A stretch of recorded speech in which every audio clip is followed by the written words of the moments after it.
Welcome to the International Medical University. Today we present the story of two medical geniuses, the Einsteins of modern medicine.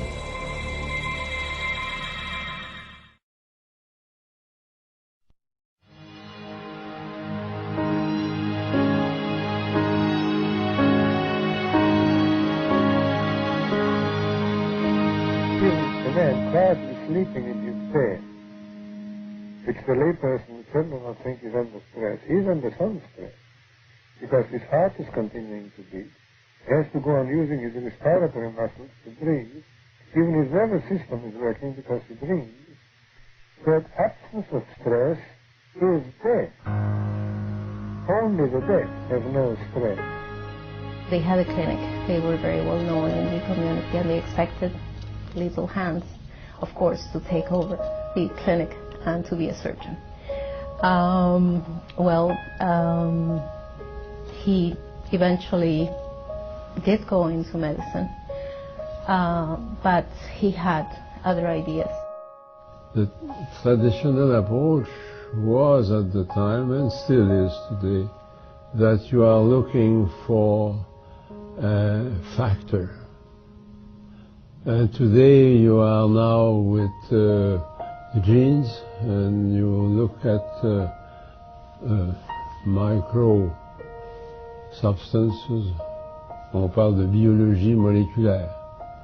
So you hope to find the molecule which is not right to explain the change. That was not his way of thinking. You see, we all have different stresses. We have different toxins and air pollution and family stress, job stress, and it all adds up. Poor diet and etc. We talk about the last straw on the camel's back that breaks the camel's back when we finally collapse. And oftentimes we blame that last straw, not recognizing that it's all of those different straws. The effect of complete accumulative stress. This weakens our system and makes disease. Even as he was a medical student, he was impressed that many kinds of different diseases from different causes seem to end up making the patient have the same sort of pathological clinical picture. So he began to wonder, well, there's some common factor here which is quite in addition to the bacterium or the trauma or whatever. It ends up making the patient express what he later described as the stress syndrome. If something is asked of your body, you have to adapt to it. And the way you adapt to it, of course, is what he figured out was that all of this, what he later on called stressors, act through your brain, and in your brain actually release certain factors. Particularly, one of the most important ones would be ACTH, or adrenocorticotropic hormone, which is a hormone produced, which indeed affects the adrenals, and the adrenals then produce or synthesize the steroids in response to this. He was a very hard-working researcher and teacher, and it was later on when he came over to the University of Montreal and had a much bigger experimental laboratory set up here and more of a staff, that he began to develop the impact of his stress syndrome idea took hold, and then it exploded because it did have the effect of linking together something that had never been sort of synthesized before. That is, that there's a general reaction of the body to all forms of what he called stress. In each chain there is one link which is the weakest, and no matter what stress of pushing you put on it, and no matter what direction, it will always predictably break right there. You see, that weak link, what we all have, genetically, everybody has some type of weakness, whether it's gallbladder, brain, nerves, bones, cartilage, etc. And that weak link will break when we get too much stress. It's stress and stressors that accumulate that cause disease. and break the weak link. It is just the same in medicine, and much of our scientific work in the laboratory here was concerned with the establishment of the particular conditioning circumstances or predisposing circumstances which make an experimental animal react with one or the other type of stress disease. He never undertook an investigation without covering everything, to the point that I became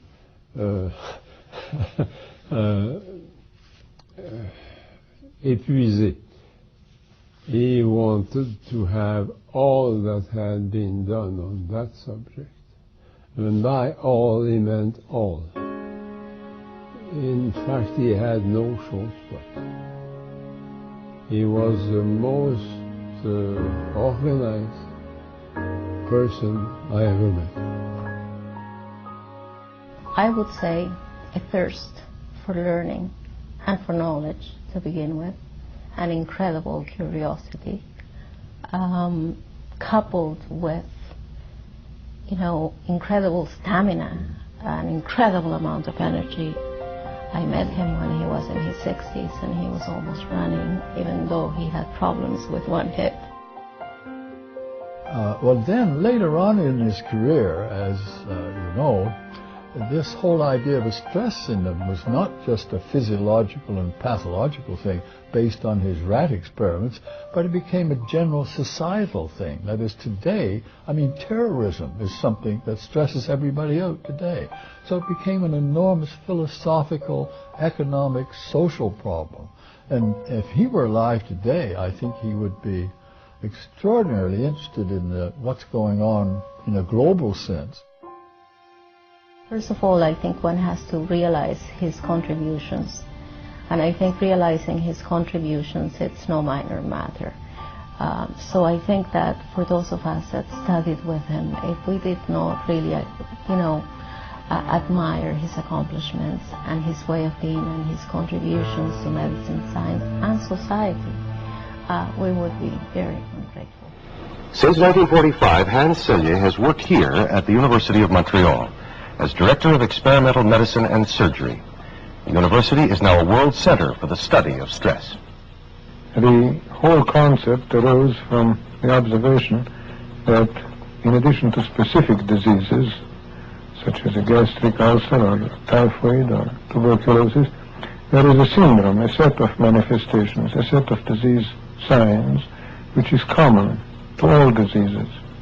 For example, that you lose your appetite, you feel ill, you have no energy, you want to lie down rather than get up. And when I was a medical student, I became very interested in this. It didn't seem to me an obvious thing that should exist, that there should exist such a thing as what I called at the time a syndrome of just being sick from anything.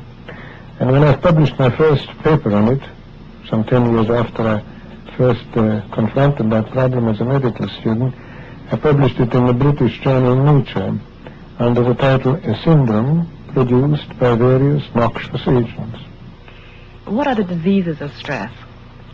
Well, actually stress plays a certain role in any disease, because any disease causes an increased demand. You always have to come back to this definition in order to understand it. But there are some diseases in which stress is a decisive factor. And there are a whole lot of diseases that have no apparent cause. And people have been looking for the cause of it for a long time, but there is no cause. Because the cause is just any effort. Anything that causes stress. What is your personal attitude towards stress, towards the stress that's put on you? Stress is the salt of life. You have to be under stress in order to make life worthwhile. If a person has very much to express and feels that he is very creative, making it impossible for him to exteriorize himself is the most terrible stress that you can put on him. So my philosophy is based on the concept, not of being lazy and sitting around and doing nothing and trying to get the shortest working hours, but to work on the stress level for which I was born. Now, some people are more phlegmatic and others have more a need to express themselves. I have a fairly intense need for work. I need it. I couldn't exist without it. But I don't fight for things which I don't win. At least I must be convinced I can win, otherwise I don't fight. You just give up? I just give up. I admit defeat and do something else. Ladies and gentlemen, Canadian Medical Hall of Fame laureate for 2006, Dr. Hans Selye. Selye had seen a new medicine, a complete medicine, a modern medicine, based on the ideas that stress and accumulative stressors will build up and weaken the body so the body can no longer resist different diseases. This was a revolutionary idea, but it went against the drug companies. The stress response. In stressful situations, the body switches on its autonomic nervous system and neurobiological processes in an attempt to maintain homeostasis. The body is prepared for its reaction to stress. In the brain, the hypothalamus is connected to the pituitary gland. The hypothalamus, stimulated by the sympathetic nervous system, releases the hormone corticotrophin-releasing factor, CRF. The CRF activates the pituitary gland to release the adrenocorticotrophic hormone, ACTH. This in turn alerts the adrenal glands. The adrenal glands are located on top of each kidney. The ACTH from the pituitary gland stimulates the adrenal cortex to release cortisol. At the same time, neurons in the hypothalamus signal the medulla to release epinephrine, adrenaline, and norepinephrine, noradrenaline. These hormones then push the body into hyperalertness. As we go into different stress, it causes tension on the nerves, the adrenals, and that flight or fight reaction causes multiple parts of the body to sometimes be overdone. We often find that the short-term type of stresses, where we get intense stress, creates troubles with the parasympathetic system. Thus it is with digestion, ulcers, etc., where the long, short stress, the bursts that are tiny and daily and every day, those little stressors, those would create problems in the joints and create problems with the autonomic nervous system. So thereby stress becomes the thing that affects the body. The pathways of stress all create openings for the disease and different diseases to flourish. Have you ever felt sick to your stomach during a test? Have you had days when you were so loaded down with homework and psychology that you had trouble sleeping? Have you ever been so worried about something that you ended up with a terrible headache? If so, then you know what it's like to feel stressed. You've probably heard people say, "Wow, I'm really stressed out," or "This is making me totally stressed." Maybe you hear adults even saying stuff like that. Well, then you know that you're experiencing stress. Stress is what you feel when you are worried or uncomfortable about something. This worry is in your mind and can make your body feel bad. You may feel angry, frustrated, scared, or afraid, which can give you stomachache or a headache, like this man in this picture. Everyone knows about stress. Either you experienced it when you moved, had a difficult relationship, lost your job, or experienced the death of someone close to you. You know this kind of stress. It goes on for a while and you have to deal with it, for better or for worse, every day. So, is there a clear connection between stress and illness? Yes, there is. And over the couple of decades, researchers in psychology and medicine have worked together to establish that connection, and that it does exist. For example, psychosomatic illnesses are health problems that are caused primarily by psychological factors rather than by physical ones. Health psychologists did make the point that your life stress has to do with the changes that you had to deal with in your life. Every person deals with different amount of stress in their lives and different amount of experiences over time. How can researchers measure life stress? Obviously, it would not be ethical for psychologists to bring people into a laboratory, expose them to stressful events, and wait for them to become ill. Not just that that would be so wrong, it would not even represent how stress works in real life. That's why Holmes and Ray developed a written scale to measure life stress.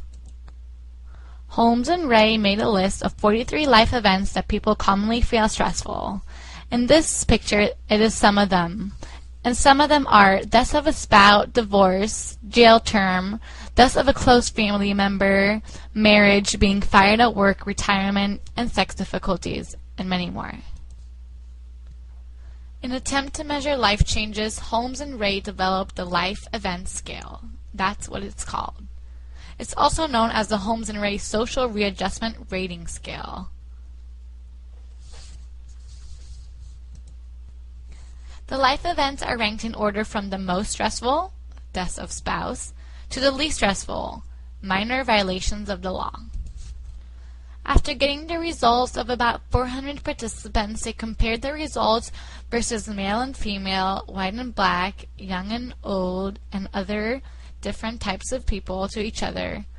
And they wanted to make sure that this scale would be applied to all people with an approximate equal degree of accuracy, and it was. In this cartoon, you can see some judges bringing up mean, negative things like you suck, loser, and burn him. Well, in life and everywhere you go, there will be some criticism, and for Holmes and Ray development of their scale, many researchers have come up with concerns about its accuracy and usefulness. One of the main criticism regards the fact that they use both positive and negative life events in the same scale, as well as events that are both in the person's control and not in the person's control. In spite of its limitation, this work of Holmes and Ray continues to hold its place as a popular stress research tool.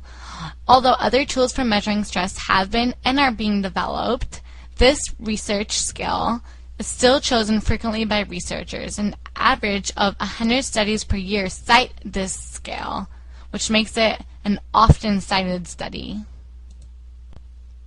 The relationship between stress and illness, although real, is complex and not a simple matter to study. Psychology and medicine professionals working together have recognized that all illnesses contain a psychological component in how they develop, how are treated, and how people recover. Are you wondering if you're stressed? Are you feeling tension in your shoulders and neck? Because that is a first sign to show you are feeling stressed. So, tips for dealing with stress? Don't worry about things you can't control, such as the weather. Prepare the best of your ability for events you know may be stressful, such as a job interview or a big psychology test next week. Try to look at change as a positive challenge, not as a threat, and work to resolve conflicts with people. Talk to a good friend, family member, or a teacher like Mr. Williams. And set realistic goals at home and at work. Exercise regularly, eat well, balance meals, and get enough sleep. Maybe even meditate.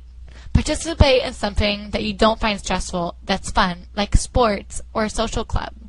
And just remember, life is not that stressful. It's not the stress that kills us, it's our reactions to it. That's what Selye taught us. That's what he taught me when I worked with him.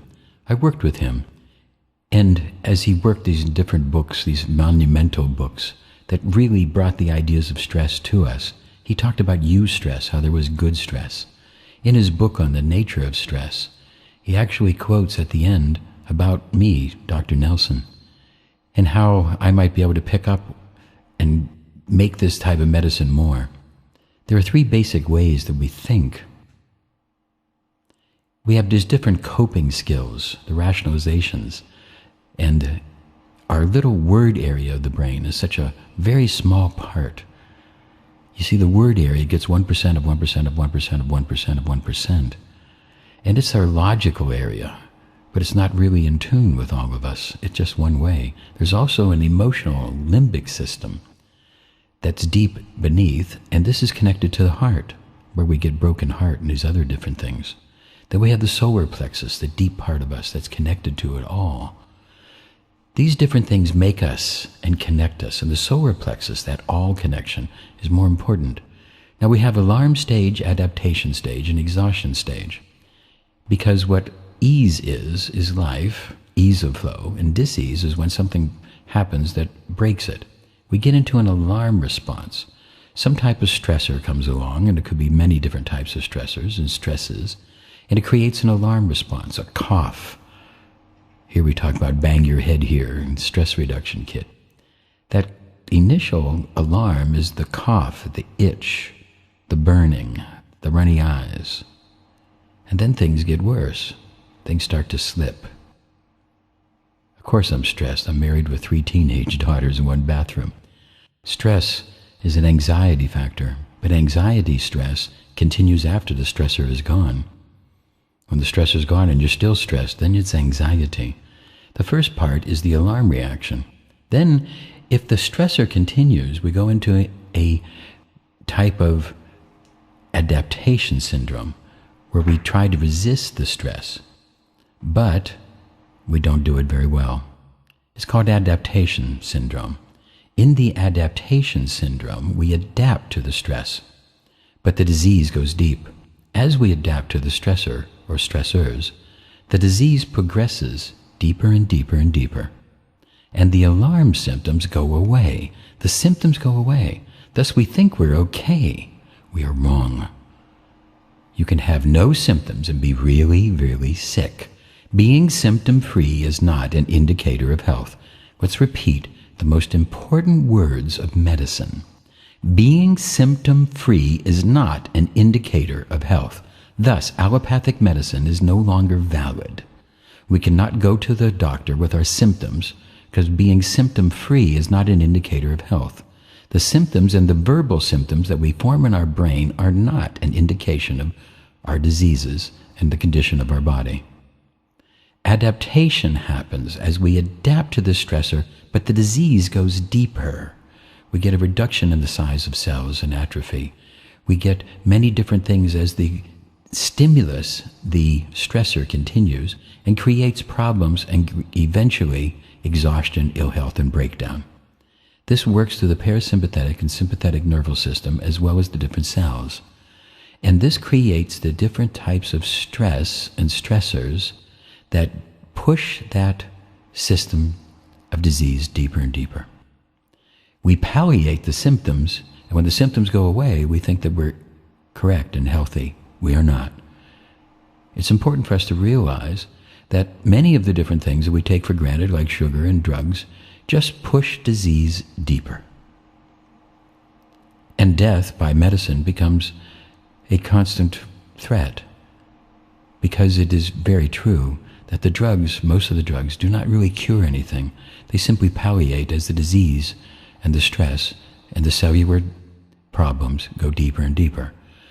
After the alarm adaptation, we have functional and organic, eventually leading to exhaustion and death. In our books, we cover this much more thoroughly. As I worked with Selye up in Montreal, we were able to deeply get into this, and I've been able to work deeper and explain it even more. Of course, this little video is just an introduction. You have to get into the books to understand it much more completely. As we have the Nelson method of being able to reduce the causes and then help the tissues unblock the blockages and get to all those different straws on that back. It isn't just dealing with the last straw. It's dealing with all the straws. It's dealing with a holistic system. Here we have the stress scale. As we talked before, see this idea that all the different stresses that happen to us accumulate and create problems. We need to reduce that, and we need to look at all of the causes of disease and lack of awareness, heredity, allergies, toxicity, trauma, pathogens, deficiencies, excess of nutrients, all these different things, and how they affect the organs and how we can fix the organs, how we can deal with all of this.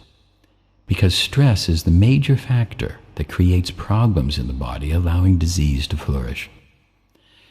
The doctor of the future will give no medicines, but interest his patients in the care of the human frame. This we need a holistic type of health and fitness. We got to go beyond the body, mind, and spirit. Because physical, mental, spiritual, emotional, this was just you, it was egocentric. To this we must add social and environmental, because we are social, networking people, and we live in an environment. What we sow, we shall reap. We need to look at all of these factors, which I try to teach in the courses. We need to deal with all the different types of stress and stressors, broadening our ideas and expanding our mind. as Selye would have us do. We need to look at this in the general adaptation syndrome and a new form of medicine that we bring to you. Thank you. This is the Angel signing off.